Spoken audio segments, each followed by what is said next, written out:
Okay guys, how do we blow people's mind holes this year?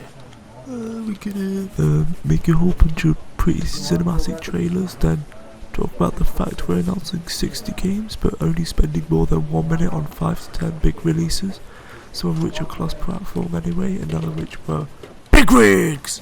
HD. Hey guys, it's the Nocturnal Gamer here, and wow, it's been a long time since I've uploaded, but hopefully I'm going to change that in the next few weeks, and I'm going to be making more gameplay and stuff. So there's going to be, it's going to be game reviews, gameplays, there's going to be film reviews, there's going to be wish lists, there's going to be talks like this about E3. I've got a new computer, new editing software. It's like new year, new me. You know what I mean? It's fam, lama ding dong. I don't know what I'm saying anymore. I mean, it's halfway through the year, but new year, new me.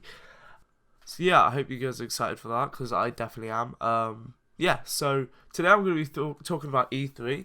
The original plan was I was going to do a reaction, then upload it like as it was live. It wasn't going to be live, but but I realized as I was editing it that I really didn't have a lot to talk about when it came to the games, because it was it was like 3 in the morning. So I thought I would type up some of my thoughts and opinions and share them with you guys today. So that's what this is. This I've just spent the past hour typing up some of the things I wanted to talk about. It might be a bit long, so yeah, if you don't like long videos, then I'm going to be back to making shorter gameplays and stuff very soon. So first of all, can I just say it sucks watching E3 in the UK, because like Bethesda's talk, for example, started at 1:30 in the goddamn morning and ended at 3 in the morning. It was just like, I understand that it was it wasn't like morning there, it was after, I don't know, I don't even care, it was so goddamn late. But anyway, I watched Microsoft's conference live last night, and as someone who is active with PC gaming, I was intrigued about what they had to say, even though I don't own an Xbox. So overall, I'd like to say that Microsoft really did announce some cool releases, but the talks in between them were a bit stale. They weren't terrible, but I do think they could have spiced them up a bit, because they were sort of saying things without really saying things, if that makes sense. Sort of like saying they're doing big things without saying what the big things were. Does that make sense? So they said this thing where they're like, okay, we're going to announce 60 games in this conference, which is cool in theory, but overall it's kind of upsetting because it rushes through a lot of the games. Some of the games that deserve maybe more screen time than the others don't get it, and therefore there's not as much hype for them, and overall it just feels kind of rushed, because if you think about it, 60 games a minute, 60 games in an hour and a half is a game every minute and a half. It just felt a bit rushed to me, and the majority of the 60 games they announced were indie games, which was great because some of my favourite games are indie games, and we did get some cool announcements like a new Ori and the Blind Forest, which is sort of an indie game. It's sort of like that halfway point of like they're sort of a bigger studio, yeah. But unfortunately, I don't think enough of the indie games were shown to get people excited. So like, not enough gameplay and not enough like talking about it. And overall, it just felt rushed. Like, I understand why they did it. It was like 60 games. This is how many games like Xbox is getting. But and I understand they can't spend like half an hour on each one of them. But I feel like they could have cut out some games that maybe aren't that big. Like, this sounds really harsh, but because it's good that all these indie games got a chance, but there are some of these games that like look really good, but we only see them for a couple of seconds and then there's nothing else. So I don't really understand why they would spend so long on some of these games and not enough time on the indie ones. So there was this third-person shooter towards the beginning of the game that looked interesting, but it's just what I was talking about when they spend a bit too much time on some of these games. Like, overall, this game didn't seem very unique. Like, it had some cool aesthetics to it, but the trailer just made it kind of come across as very sort of like, kill this dude, and like, I feel like there was some interesting gameplay moments. Like, there was a bit where there's a person that threw somebody into a train, which I feel like might suggest that the gameplay is a bit more open than just kill these dudes with these guns. And I really hope that there is sort of like more of like a trap style system. I don't know. This is where I feel like less is more. If they had less time, they could have put the more interesting points across, rather than this is a cartoony third person shooter.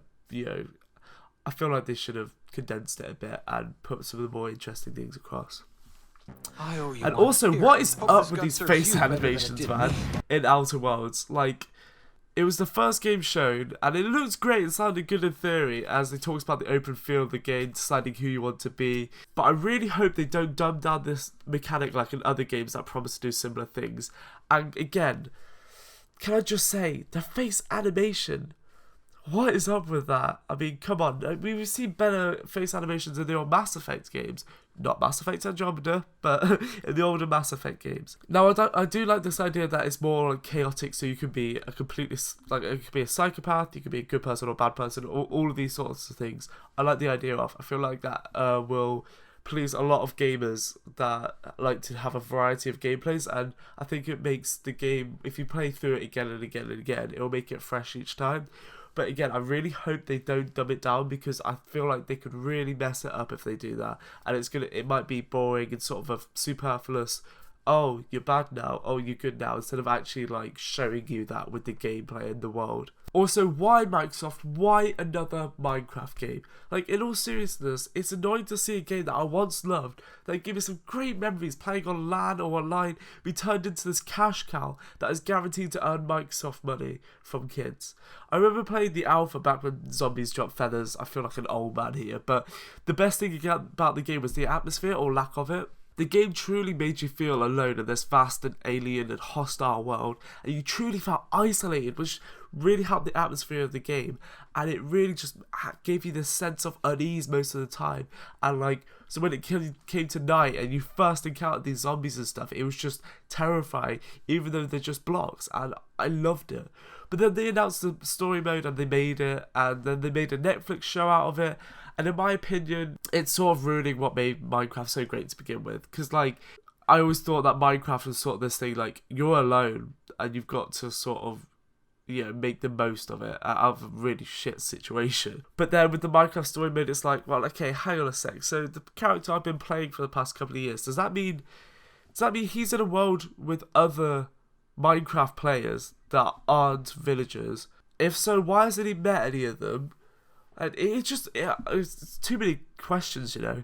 Also, it looks to be turn-based, like similar to maybe XCOM, and I don't think that's really a good idea for their target audience, because I assume it's primarily kids, and if you've ever played XCOM, it's kind of uninviting, and I feel like turn-based games aren't really appealing to kids because it's not, you know, flashy bangs happening right now. But that's, you know, that's a generalization, it might, and but I think that it could be good, so I guess we'll just have to wait and see, unfortunately. Also, I missed the EA conference, so seeing the new Star Wars game was an absolute treat. And I love the Shadow Colossus feel climbing the AT-AT, and I really hope it's like a gameplay mechanic instead of a cutscene where, like, so if they do it more sort of open, like the levels where you can, like, complete them how you want to, I think that's going to be so badass, just hopping into an AT-AT and just fucking just destroying. I might even gamble on EA here and pre-order it, which I have to admit, saying out loud feels kind of gross. Now the next game they announced was a Blair Witch Project game, and to be honest, I think I should just show you my live reaction, as that's basically how I feel about it. Oh, it's a spooky boy. Oh, it's a spooktacular. Is it Outlast? It's Outlast 3, isn't it? I mean, it's got to be Outlast with all the cameras and spooky shit. Oh shit, some Blair Witch shit right there. Alright.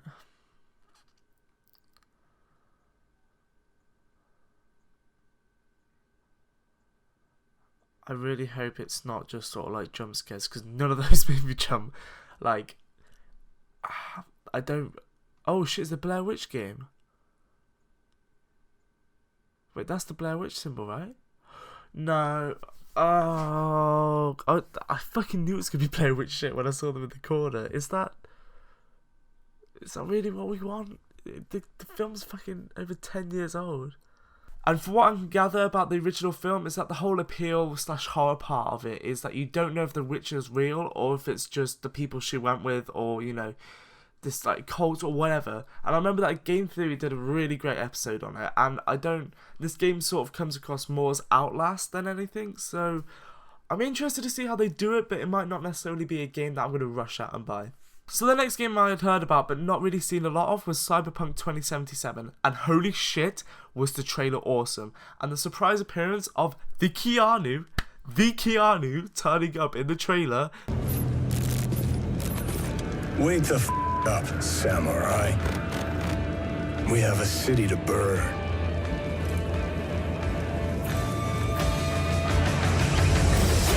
Then on stage,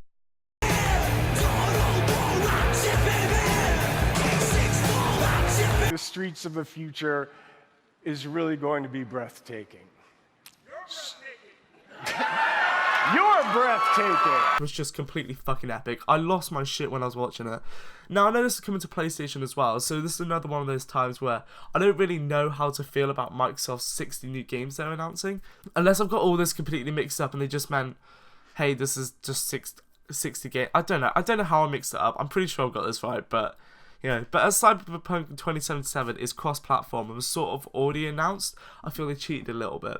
They never said 60 Xbox exclusive titles, but still, it kind of came across that way. But the game looks awesome. The graphics are just incredible and beautiful, and facial animations that actually look kind of okay. You made it.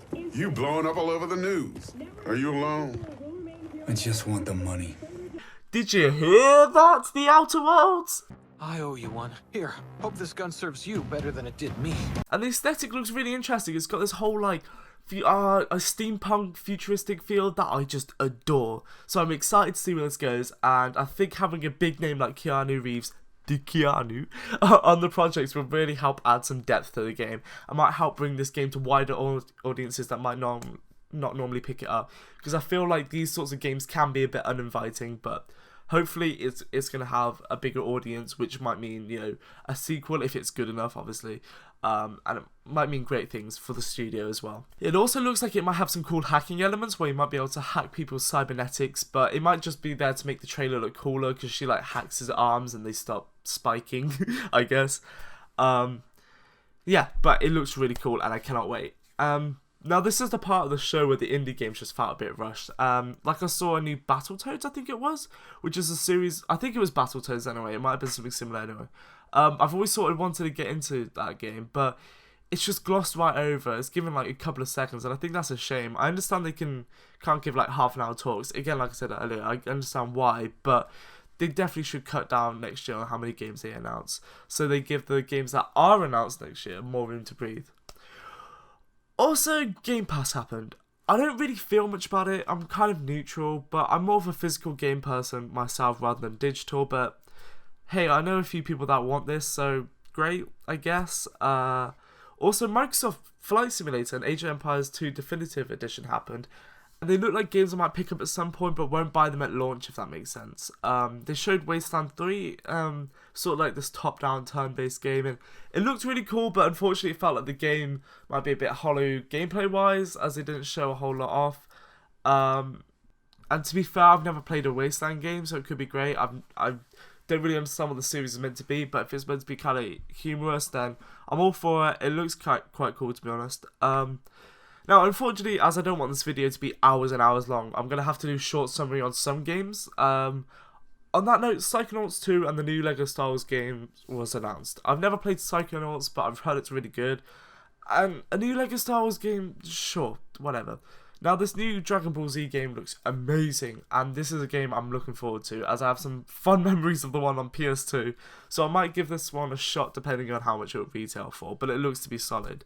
I know I haven't played one since the PlayStation 2, but from what I remember, that game was fucking sick. So this new one actually looks to be really good, so I might pick it up. Who knows? Okay, so now we have 12 minutes. Not 12 minutes left, but 12 minutes as in the video game. And Jesus Christ, give me this game. I need it. I need it right now. It looks incredible. It sounds incredible. And has this aesthetic that I just love. And I'm loving this take on the Groundhog Day scenario. And I think I'm going to pick it up at launch, because damn. And I hope they use the Groundhog Day as a gameplay mechanic, which it looks like it will, but it looks incredible. I'm definitely going to pick it up. Now, Gears of War 5 happened, if you're into them, and then it looks pretty decent. And I have to admit, the last one I played was 3 on the Xbox 360. But it looks pretty fun and has some interesting gameplay modes, like the one where you chuck a gas grenade and have to run and kill. It looks cool anyway. The Dying of the Light 2. Now this had an incredible look to it, and it seems it's going to have something along the lines of random encounters where you're going to have to save civilians from the infected, or even police or other civilians, like trying to kill them, believing they're infected. And the countdown to you become infected, well, you already are infected, but it's got like a countdown on his wrist. I feel like it's going to be an incredibly interesting mechanic if they implement it well, because some games have just got this like timer and that's it, and it's just kind of annoying. But hey ho, maybe it might be like Zombrex and Dead Rising. Forza Horizon 4, but now the State of Decay expansion looks really fun, and I'm sort of intrigued how they're going to balance out the two stories, whether or not you switch between them, or if you choose at the beginning, like if you choose the man or the woman. But I'm definitely excited to hear more. I didn't really play a lot of the first game, but from what I remember, it was kind of fun. I remember reading some reviews that were like, the ending sucks, but that's the first one, and the second one isn't on the Steam store, so I haven't had a chance to play it yet, but hopefully I will at some point. I don't have a lot to say about Crossfire other than it looks kind of interesting. It looks like a good time if you're into those sorts of games. And of course Borderlands 3 looks great. But I'm still wary and setting myself up for disappointment just in case, because Borderlands 2 was just, obviously everyone knows Borderlands 2 was great. And Borderlands 1. But I haven't played the prequels, and I've heard they're not as good, but we'll see. The Elden Ring, that's it, looks really intriguing, and I'm glad that George Martin isn't still trying to cash in on the Game of Thrones name, like that bloody mobile game. I really think that this new IP is going to be interesting, and I think it's going to be a push forward, it's going to be a step forward in the right direction for George Martin, and hopefully it's going to be good. Then Xbox did something pretty badass. They announced Project Scarlet. Now, I've never really been interested in new Xbox consoles, when they announce them, but this one's caught my attention because it's got ray tracing capabilities and SSDs, ensuring loading times are a thing of the past, or if you believe what they say, but that is impressive, and they're gonna be pushing for 120 FPS. Okay, damn, they're really bringing their A game. I'm really excited to see what Sony does to fire back at this, because, damn, what they say about the competition in the marketplace, it makes everyone improve. I don't know. I'm really excited. I think it's going to be great, and I think this time it's really going to be neck and neck, because with the first generation, with Xbox and then PS2 quite clearly won, but that's because Microsoft was sort of new to the game. It's understandable. Now, the Xbox 360 versus PS3, from what I remember, I think in the end they ended up about the same, but in the beginning the 360 was definitely beating the PS3 because of that bloody awful price. But then also the Red Ring of Death happened, and it wasn't really good for Microsoft's image. Then Xbox One, the always on DRM, I think it was, that was a shit show. I think PS4, I don't want to get into a war here. I think they're both great consoles, but I do think the PS4 won this generation. Now, I know Sony's doing something similar with the PS5 with making loading times insanely quick, as we saw in that leak. But as they went at E3, we can't really say more about it. I understand why they didn't have anything to announce, so they didn't want to make a really long, boring live show. That's great. I respect Sony for that. I think that really shows some integrity. And it's one of those things where I think I'm going to wait till closer to time, because I think if it's going to be 600 quid for it, then that's going to be fucking ridiculous, and it's not going to be worth it. Just build a fucking PC for that price, Off the back of announcing Project Scarlet, they announced Halo 6, and wow, it looks great, but I'm sort of withholding judgment till I at least play the 5th one, because it's the only one I haven't played, and I heard it was slightly disappointing, but I'm hyped. The cutscene alone was just incredible, and the Master Chief looks badass as ever, and you can really see sort of the weight and the height of him as he's slamming. It's he's walking, his feet are slamming against the ground, and it's great. I'm really looking forward to it. So that was Microsoft's conference at E3. I'm just about to edit this, upload it, then I'm going to do one for the Bethesda one, which I also saw live, which is why I'm so goddamn tired. And I hope you enjoy these E3 videos. you know, I enjoyed making them. I enjoyed seeing what the companies had to offer. The live shows were great. I wish they were a bit more interesting with the talks and stuff, because I heard there was like a fucking flute guy last year, but this is the first one I've watched this year, so yeah. I'm really enjoying it. Hopefully I'm going to be back making more gameplay videos and stuff, and I really want to sort of find what I want to do with this channel, and then just keep doing that. Does that make sense? And yeah, really find what this channel's about. But thank you guys for watching. I know a lot of you might not stick around till the end, but those of you who did, thank you so much, because I put so much effort into these videos. Like, I spent hours and hours editing them, you know, recording them, writing them. It just means the world to me that you watched till the end. So thanks for watching, guys, and I'll see you in a bit, mates.